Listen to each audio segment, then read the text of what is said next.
Hi, hello, and welcome to LX2 Codependency Coaching Podcast. I am Stella. It's a gorgeous day. It's going to be hot, and it's been hot lately, but not as hot as it is in the Midwest and certainly in the eastern part of the country. It's going to get up to 100, like in the triple digits in places where it doesn't get into the triple digits. And there's your weather report for today. I have been listening to a lot more music lately. For whatever reason, sometimes I listen to podcasts, sometimes I listen to music. It really just depends. I was listening to the Bad Bunny station on Alexa or Amazon Music and, just letting it play, doing the things. And there was this song that came on. And if you ever listen to the Bad Bunny station on whatever your music is, there's a lot more Spanish music, which I love and speak Spanish. So there was this song that came on, and this woman was crooning on about enti, enti, enti. Enti means in you, or yeah. So I was thinking about that, and I cannot remember the song, could not find it. I was a little bit bummed about it because the song was really beautiful, lamenting and sad, but it was interesting because she kept saying, mi deseos, mi amor, mi vida es en ti. My dreams and wishes, my life, my love is in you. And I thought about that, right? I thought about this idea that a lot of times we put our happiness in another person, situation, or circumstance. And initially I was like, oh my God, that's so dumb. Uh, and I recognize that that was my judgy self. But I have been that person who put a lot of hopes and dreams and wishes in another person. And there's an adage or a saying that is like, don't put your happiness in another person, they will drop it every time. And I think that's true for not just our happiness, but our peace. If we put our dreams and hopes in one situation, don't put your eggs all in one basket. There's so many cautionary sayings that would advocate that you have a more varied investment, just because anytime you focus all of your attention and hopes and dreams and love and life in one thing, the likelihood is that you'll have to pivot or change, or it just won't work out.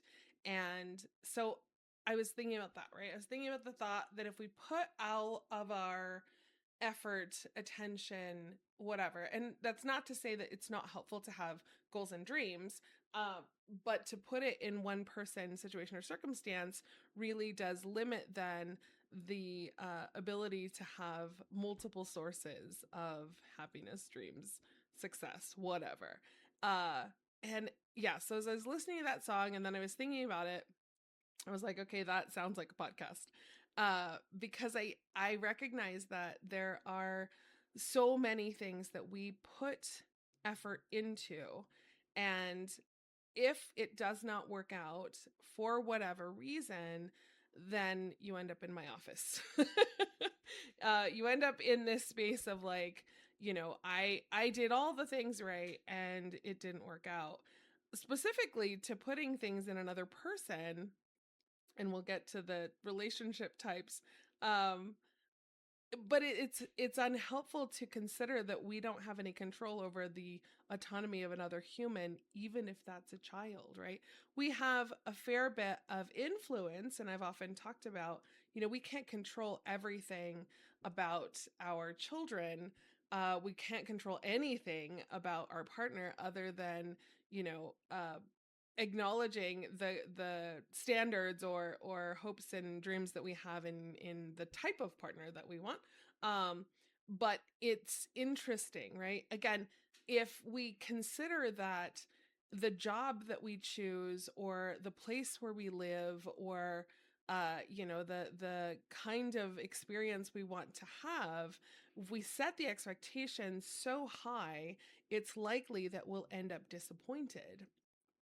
And if you are able to stay in the moment and enjoy the ride, it's a lot more interesting. I've had, obviously, during the summer when people are off of school and whatever, they go on vacation. and they have experiences going on different, whatever those experiences are. But if we have this expectation that is so high, we are missing the opportunity to enjoy the experience. And so this song had me think about this woman crooning about love. And honestly, I just was really focused on the NT part, that, in you. And I I was so focused that I was like, how do we do that? And what motivates it, right? What motivates that? Like, if I just have this one thing, this relationship, this person in my life, everything will be better. I wish that that was true. Unfortunately, it's not. And we are limited by, especially in human beings, their own experience, expectation, and behavior. And I've spoken often about falling in love with potential, that we see all of the ways that things could be with a person, and then we forget that the person is still a person, a human being with fallibilities and their own, dreams and expectations, their own, trauma, and all the things that come with being with a person. um I was also thinking about the idea of, like, how we are conditioned or socialized to view success, and how we are conditioned and socialized to follow certain, standards or benchmarks for what a good life is supposed to look like. Um, and I recognize that for a lot of people, I don't know if this is still the case, and perhaps it is, but if you just like graduate high school, go to college, or, get a job, whatever it is, and get married and have kids and buy a house, and all of those things were at one point what success looked like. The challenging bit, and certainly the cultural part, is that not everybody wants those things, first of all. And secondly, they're really difficult to maintain, to acquire and maintain, right? And I think it's interesting when people somehow, it doesn't work out, or they want something different. um then we get to pivot and figure out what happens next. There's a lot of times when, it doesn't work out that way, and then we force it, or we uh focus so hard on that is the only thing that is going to complete me. And then it doesn't work out for whatever reason, and then we feel incomplete, we feel less than, we feel broken. And it's curious to me, right? As someone who followed the path and did the things, I've spoken often about how I did not graduate college right after high school. I did go to college right after high school, and then I was asked to leave, 3 times. And then I went back and I finished it and I did the things. But I speak about it because for me, in my culture, in the way that I was raised, uh, in all of the investment that my parents put into, like, my education and all the things, when I didn't do it the traditional way, there were a lot of feelings about it. Mostly mine, but other people had feelings too. And yeah, you feel like a disappointment. There's a lot of shame. Um, I got pregnant and had my daughter at 20. That was not something I would have, you know, consciously chosen on my own. The universe had bigger plans. But I definitely felt a certain type of way about it because it didn't happen in the prescribed way that it's supposed to, whatever. Um, but I do recognize that even like the getting married part was something that I was prescribed to do, because, well, you can't be a single woman with a child in my culture, in my experience. Lots of people do it, and certainly it's a lot more acceptable. Um, well, depends on who you ask, but it's a lot more acceptable to in today's kind of culture and understanding than it was, 30 plus years ago. And really thinking about what it is that we hold in such high value, consequently we focus our attention on to achieve, or to have, or to do. And if it is not part of our own plan, or at least part of how we want things to happen if we put all of our happiness and success and, perceivably acceptability in certain things or people, and then it doesn't work out for whatever reason, then how do you pivot from that? Then how do you change it? Then how do you make it different? There's so many people that want a whatever kind of life, right? It doesn't even have to be a traditional kind of life. It just has to be a whatever kind of life. And it doesn't work out for lots of reasons.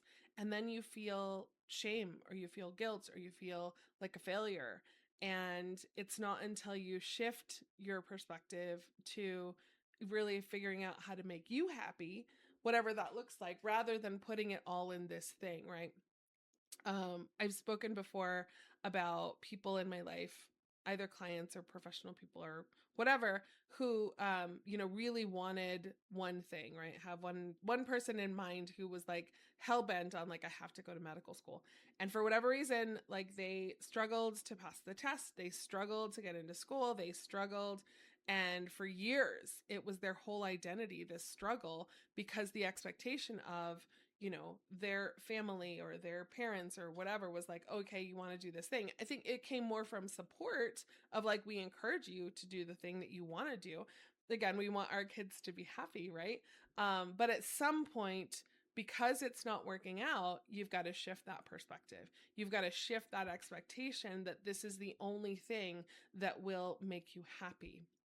I've spoken with people before in the early part of their adulthood who were like, okay, if I have this car, if I have this kind of house, if I have this particular wedding party, if I have, all of these things, then I will be happy. And it's like, well, I mean, it might momentarily give you a sense of joy, uh, but is that the whole life, right? So I tell couples often, either in the early stages of their relationship or even in premarital counseling, you can plan for a wedding all day long, but if you don't plan for a marriage, this will never work, right? You have to plan for acknowledging that, yeah, people are going to change over time. Different situations are going to happen. And the partner that you choose is the partner that hopefully will support you through those things. Sorry, there's a very large truck outside of my house. um,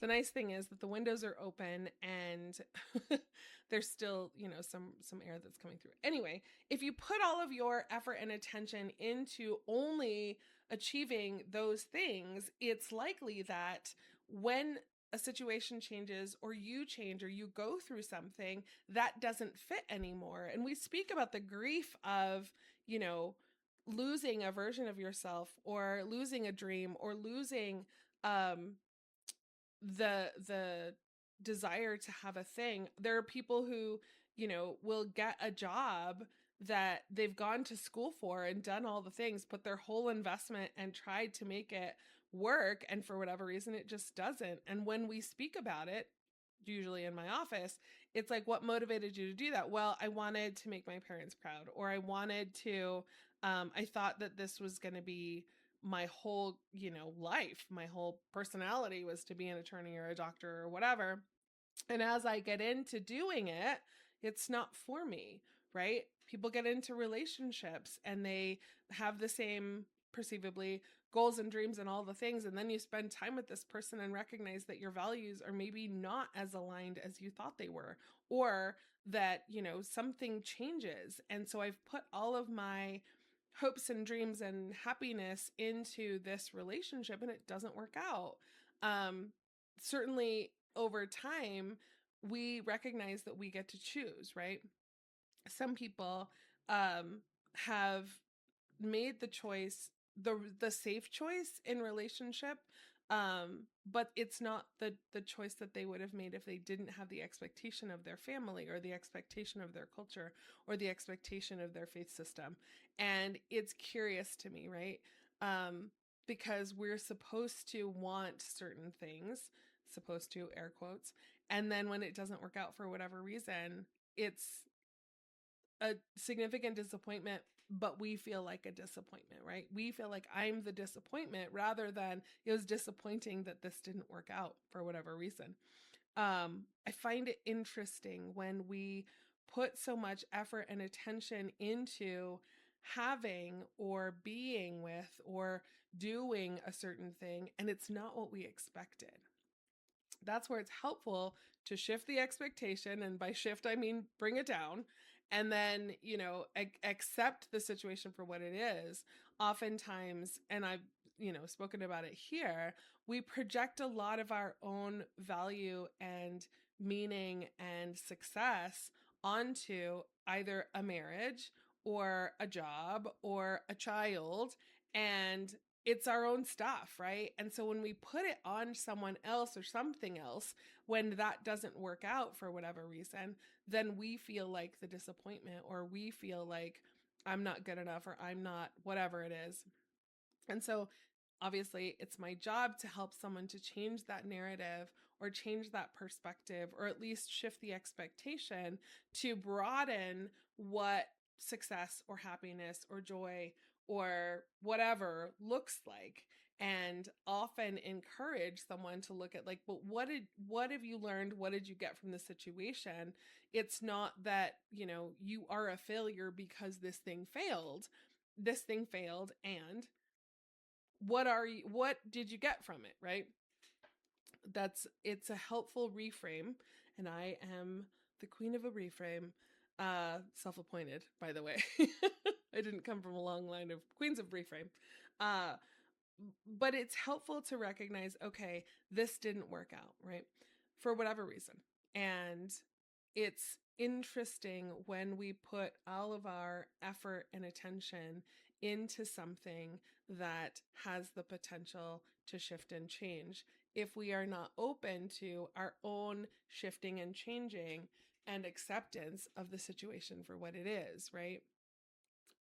It's curious to me when we put so much pressure on a situation, circumstance, or human, what that turns into, because likely it will turn into resentment. It will turn into frustration. It will turn into disappointment. And specific to, our children and our partners, a lot of times, if it doesn't look like what we pictured in our head, then it turns into that frustration of, well, you're not making this happen. You're thinking about a birthday party that I had when I was, I want to say like 9 or 10. And for whatever reason, there was just like a lot of cancellations, or something didn't happen. It didn't turn out the way that my mom had expected it to be.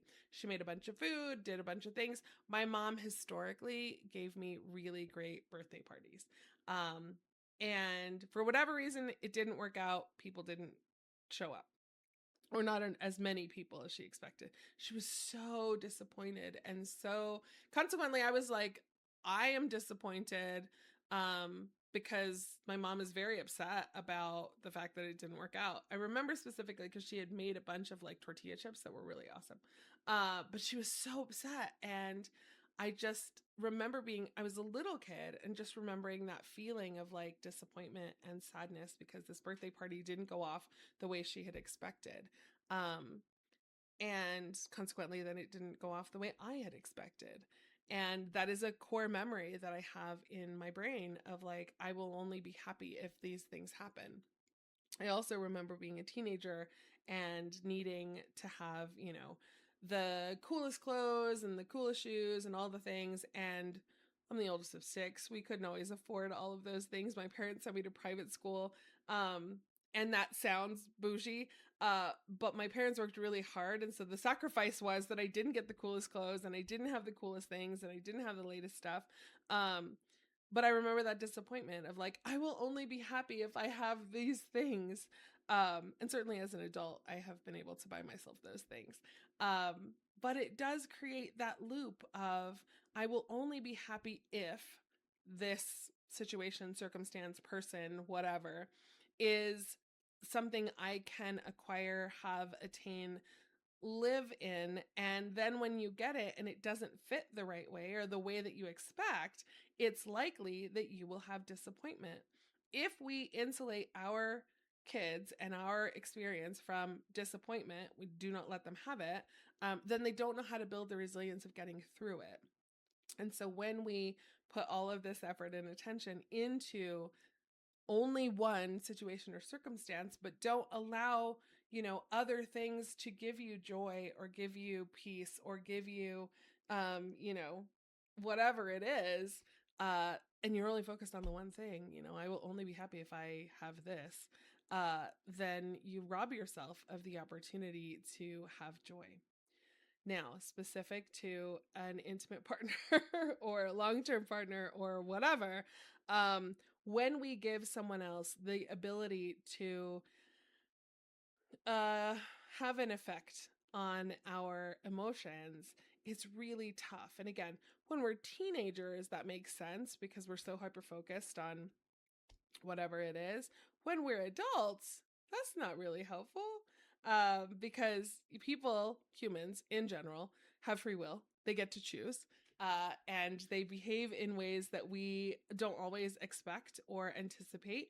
And so, if we're putting our whole happiness into the relationship with another person, and and allowing that other person to have that much control over our mood and our, situation, it makes it really difficult. One, because we are then at the mercy of that other person, and there's a lot of pressure on the other person to fulfill our dreams, wishes, happiness, whatever. Now we can collaborate, work together, but we can also then have an expectation that we can get our needs met, and I'm talking social needs, not necessarily all the other needs, but from other sources, rather than draining the one person who is perceivably supposed to make us happy or, give us all the things.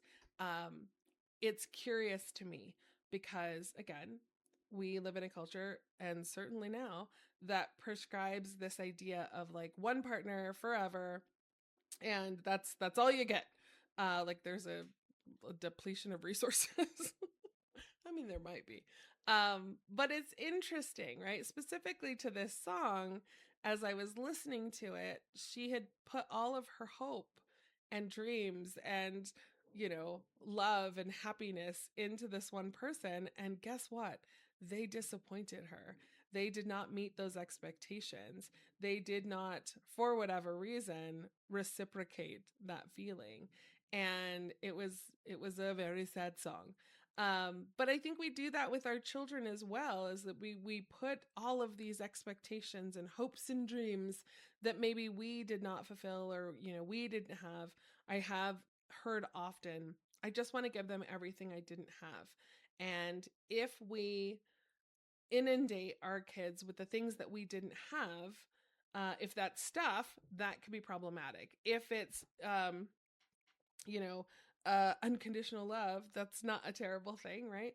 But a lot of times, and I've spoken about it too, like when we put all that pressure on, I want you to be a good person, right? What does that even mean?